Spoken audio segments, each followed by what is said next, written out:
Good evening, fellow South Africans and citizens of the world. Now, who can ever forget Julius Chameleon Malema's statement that if you like a piece of land, just go and occupy it. It is yours.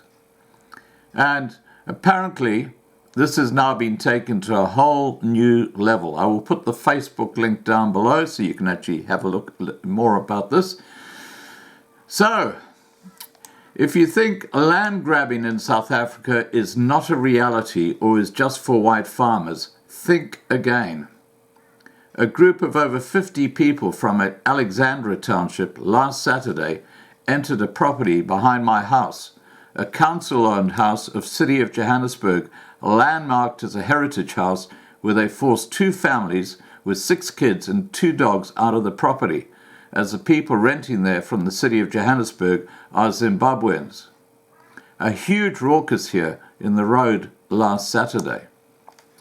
When I was driving down the road, they saw me, a whitey, coming along in her car, and had the audacity to walk and see what house I was entering. I felt pretty threatened, considering that the president last year authorized land grabbing of white-owned properties without compensation. Now, I should just mention here that Alexandra is a township very close to Sandton, which is a very upmarket white neighborhood. And it's going to be disturbing to follow this trend to see if more and more of this happens. But let's continue with the story. On Tuesday morning, the chain and lock on my outside gate to the street was tampered with, and lock was picked up and the chain removed. Today, my white neighbor, a woman with 8 kids who is renting a council house, was intimidated. They came to her house in a huge group and demanded to see her ID and paperwork, that she is authorized by the City of Johannesburg to stay there.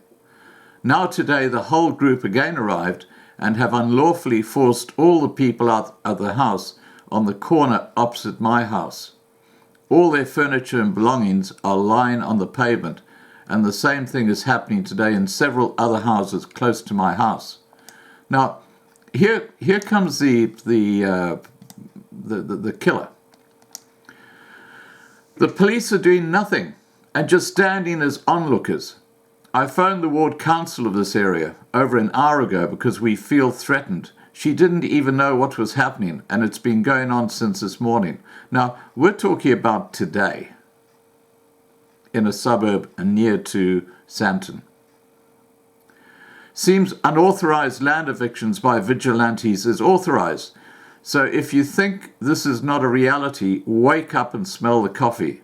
Maybe me and my kids will be next thrown out of our house by vigilantes from my house I have owned for the past 22 years. And the cops are allowing this to happen. So that's a report. I'll actually put a link to this below the video so you can actually have a look for yourself. This is something we'll follow with interest, because if the inhabitants of Alexandra start doing this and get away with it, you can imagine what's going to happen. All right, guys, please remember to subscribe to be kept informed, ring the bell for the updates, and please have a safe day.